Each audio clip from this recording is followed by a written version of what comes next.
ఏపీకి మరో వాయుగుండం ముప్పు పొంచి ఉంది. దక్షిణ అండమాన్ తీరంలో ఏర్పడ్డ తుఫాను ఆవర్తనం బలపడి అల్పపీడనంగా మారుతోంది. ఆ తర్వాత ఆగ్నేయ బంగాళాఖాతంలో ప్రవేశించి వాయుగుండంగా ఏర్పడుతుందని ఐఎండీ అంచనా వేస్తోంది. దీని ప్రభావం దక్షిణ కోస్తా రాయలసీమ జిల్లాలపై అధికంగా ఉంటుందని, ఈ నెల 26 నుంచి భారీ వర్షాలు పడతాయని తెలిపింది. విశాఖ నుంచి వెదర్ అప్డేట్స్ మా ప్రతినిధి రవిచంద్ర అందిస్తారు. కోస్తా రాయలసీమ జిల్లాలకు మరోసారి వాయుగుండం ముప్పు పొంచి ఉంది.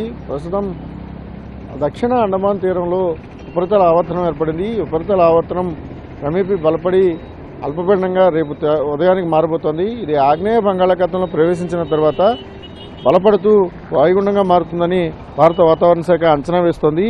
ఈ వాయుగుండ ప్రభావం క్రమేపీ తీరానికి సమీపంగా వచ్చే కొద్దీ కూడా దక్షిణ కోస్తా తీరాలపై స్పష్టంగా కనిపించే అవకాశం ఉంది. 2 రోజుల్లో ఇది వాయుగుండంగా మారుతుంది. వాయుగుండంగా మారిన తర్వాత ఈ నెల 27 నాటికి దాని ఇంటెన్సిటీ మరింత పెరిగే అవకాశం కనిపిస్తుంది.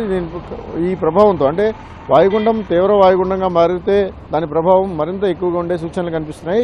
ప్రస్తుతం ఉన్న సమాచారం భారత వాతావరణ శాఖ అంచనాల ప్రకారం ఈ నెల మంగళవారం నుంచి అంటే వచ్చే మంగళవారం బుధవారాల్లో కోస్తాంధ్ర జిల్లాలో భారీ నుంచి అతి భారీ వర్షాలు నమోదవుతాయని కూడా అంచనాలు వేస్తోంది. ప్రస్తుతానికి ఏదైతే ఉపరితల ఆవర్తనంగా ఉందో ఉపరితల ఆవర్తనం బలపడే సూచనలు చాలా స్పష్టంగా కనిపిస్తున్నాయి. అది వాయుగుండంగా మారిన తర్వాత దాని ఇంపాక్ట్ ప్రధానంగా దక్షిణ కోస్తా రాయలసీమ మీద ఉంటుంది. ప్రస్తుతం ఈ సీజన్ అంతా కూడా పంట కోత దశకు వచ్చిస్తున్న సీజన్. కొన్ని చోట్ల ఇప్పటికే కోతను ప్రారంభించారు కాబట్టి ఖచ్చితంగా వాయుగుండ ప్రభావంతో కురిసే వర్షాలు కావచ్చు లేదా భారీ వర్షాల కారణంగా ఇబ్బందులు ఉంటాయి కాబట్టి రైతులు కూడా పూర్తి స్థాయిలో అప్రమత్తంగా ఉండమని హెచ్చరికలు జారీ అవుతున్నాయి.